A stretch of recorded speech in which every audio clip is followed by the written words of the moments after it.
પીટીની તૈયારીમાં fill in the blanks આવે એટલે થોડું ટેન્શન તો થાય જ, ખરું ને?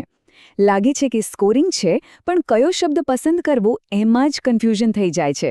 પણ હવે નહીં, આજે આપણે આને સોલ્વ કરવાની એકદમ પાક્કી મેથડ શીખવાના છીએ, જેનાથી કોન્ફિડન્સ એકદમ વધી જશે. તો ચાલો શરૂ કરીએ. આ વાંચીને એવું જ લાગ્યું ને કે આ તો મારા મનની જ વાત છે. આ પ્રોબ્લેમ લગભગ બધાને થાય છે, પણ હવે ચિંતા કરવાની બિલકુલ જરૂર નથી. આજે આપણે જે રીત જોવાના છીએ એ આ કન્ફ્યુઝનને હંમેશા માટે દૂર કરી દેશે. કોઈપણ પ્રોબ્લેમ સોલ્વ કરવો હોય તો પહેલાં એને બરાબર સમજવું પડે. તો ચાલો સોલ્યુશન પર જતા પહેલાં આપણે એ સમજી લઈએ કે આ fill in the blanks task આખરે છે શું. તો જુઓ, એકદમ સિમ્પલ છે. સ્ક્રીન પર એક પેરેગ્રાફ આવશે. એમાં વચ્ચે વચ્ચે અમુક ખાલી જગ્યાઓ હશે.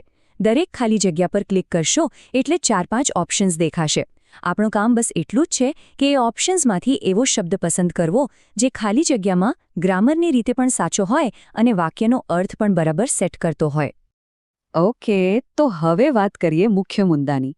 આ કોઈ જાદુઈ ટ્રીક નથી, પણ હા, એક એવી જોરદાર 4 સ્ટેપ સ્ટ્રેટેજી છે જે લગભગ દરેક વખતે સાચા જવાબ સુધી પહોંચાડી દેશે. સમજી લો કે આ જ છે સફળતાની ચાવી. આ 4 સ્ટેપ એટલે આપણું બ્રહ્માસ્ત્ર.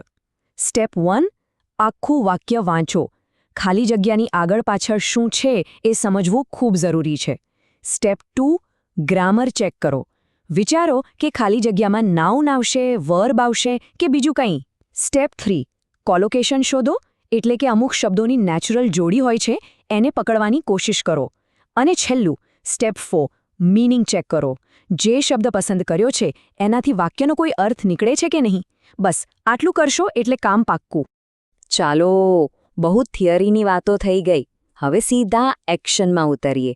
જોઈએ કે આ 4 સ્ટેપવાળું આપણું હથિયાર અસલી એક્ઝામ્પલમાં કેવું કામ કરે છે. ઓકે, પહેલું example. The government is trying to blank pollution. હવે કોમન સેન્સની વાત છે, બરાબર? સરકાર પ્રદૂષણને શું કરવા માંગશે? ઓછું કરવા, વધારવા કે બનાવવા? એકદમ સાચું. સરકાર પ્રદૂષણને રિડ્યુસ એટલે કે ઓછું કરવા માંગશે. ક્રિએટ એટલે બનાવવું કે ઇન્ક્રીઝ એટલે વધારવું એ તો બિલકુલ ના આવી શકે. તો અહીંયા આપણું ચોથું સ્ટેપ એટલે કે મીનિંગ ચેક કરવાનું કામ લાગ્યું અને જવાબ મળી ગયો. ચાલો, હવે બીજું example. She has a strong dash in science. અહીંયા મીનિંગ કરતાં ગ્રામર વધારે કામમાં આવશે. સ્ટ્રોંગ શબ્દ પછી શું આવશે? અહીં આપણું બીજું સ્ટેપ કામે લાગશે. સ્ટ્રોંગ એક એડજેક્ટિવ એટલે કે વિશેષણ છે, અને ગ્રામરનો નિયમ કહે છે કે એડજેક્ટિવ પછી હંમેશા નાઉન એટલે કે સંજ્ઞા આવે. હવે ઓપ્શન્સમાંથી નાઉન કયું છે? ઇન્ટરેસ્ટ. બસ, તો મળી ગયો જવાબ. ગ્રામર પરફેક્ટ તો જવાબ પરફેક્ટ. ત્રીજું એક્ઝામ્પલ જુઓ. The manager asked her to blank a decision quickly. અહીં આપણું ત્રીજું સ્ટેપ કોલોકેશન એટલે કે શબ્દોની ફિક્સ જોડી કામમાં આવશે. ગુજરાતીમાં આપણે નિર્ણય લેવો કહીએ છીએ, પણ ઇંગ્લિશમાં ટેક અ ડિસિઝન નહીં પણ મેક અ ડિસિઝન કહેવાય છે. આ એક ફિક્સ્ડ જોડી છે. ડુ અ ડિસિઝન કે ફોર્મ અ ડિસિઝન એવું કશું હોતું જ નથી. તો સાચો જવાબ છે મેક. આ કોલોકેશન્સ યાદ રાખવા ખૂબ જ ફાયદાકારક છે. ચાલો, example number 4. The report was blank researched and well written. અહીંયા ખાલી જગ્યામાં એવો શબ્દ આવશે જે રિસર્ચ્ડ ક્રિયાપદના અર્થમાં વધારો કરે છે. રિસર્ચ થયું, પણ કેવું રિસર્ચ થયું? બરાબર, ક્રિયા કેવી રીતે થઈ એ બતાવવા માટે આપણને એક એડવર્બ એટલે કે ક્રિયા વિશેષણની જરૂર છે. અને આપણા ઓપ્શન્સમાંથી થરેલી એ પરફેક્ટ એડવર્બ છે, જેના અંતમાં ly પણ છે. તો જવાબ છે થરલી રિસર્ચ્ડ. આગળ વધીએ. 5મું ઉદાહરણ. Despite the rain they to play the match. આ વાક્યનો ભાવ સમજો. વરસાદ હોવા છતાં એમણે મેચ રમવાનું શું કર્યું? આ વાત ભૂતકાળની છે કે વર્તમાનની? વાક્ય સ્પષ્ટ રીતે કહે છે કે આ ઘટના બની ચૂકી છે. તો ક્રિયાપદનું કયું રૂપ આવશે? પાસ્ટ ટેન્સ એટલે કે ભૂતકાળ. તો ડિસાઇડનું ભૂતકાળનું રૂપ છે ડિસાઇડેડ. સિમ્પલ. છઠ્ઠું ઉદાહરણ. He is known blank his generosity and kindness. અહીંયા ફરીથી શબ્દોની જોડીનો ખેલ છે. પ્રેપોઝિશનનો સવાલ છે. નોન પછી શું આવે? જ્યારે કોઈ વ્યક્તિ એની કોઈ ખાસિયત માટે ઓળખાતી હોય ત્યારે હંમેશા નોન ફોર વપરાય છે. જેમ કે Taj Mahal is known for its beauty. તો અહીં પણ જવાબ છે ફોર. ઓકે, પ્રેક્ટિસનું છેલ્લું ઉદાહરણ. અને આ થોડું ટ્રિકી છે.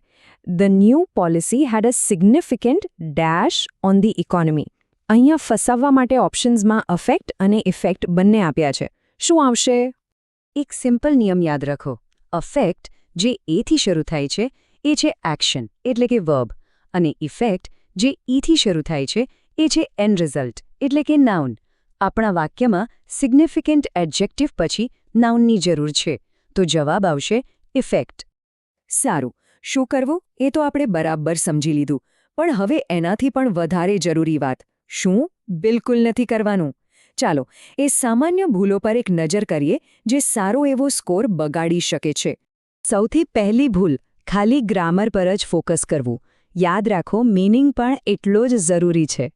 બીજી ભૂલ, ઉતાવળમાં આખું વાક્ય વાંચ્યા વગર જ જવાબ આપી દેવો. ત્રીજી ભૂલ, કોલોકેશન્સ એટલે કે શબ્દોની જોડીને સાવ ઇગ્નોર કરી દેવી.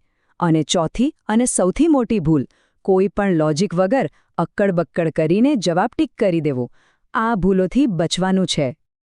ઓકે, તો આખા સેશનને ફટાફટ રીકેપ કરી લઈએ. સારો સ્કોર મેળવવા માટેનો આપણો રસ્તો શું છે? એ જ આપણા 4 સુપર સ્ટેપ્સ. હંમેશા યાદ રાખો. નંબર 1, આખું વાક્ય સમજો.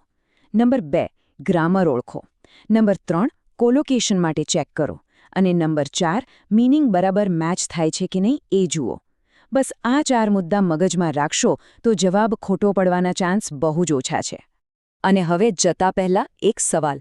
આ જે 4 સ્ટેપ્સ આપણે શીખ્યા, ગ્રામર, મીનિંગ, કોલોકેશન અને વાક્યને સમજવું, આમાંથી કઈ વસ્તુ એવી છે જેમાં માસ્ટરી મેળવવા માટે સૌથી વધુ પ્રેક્ટિસની જરૂર પડે છે? આના પર જરૂરથી વિચારજો, કારણ કે એનો જવાબ તમારી તૈયારીને એક નવી દિશા આપશે.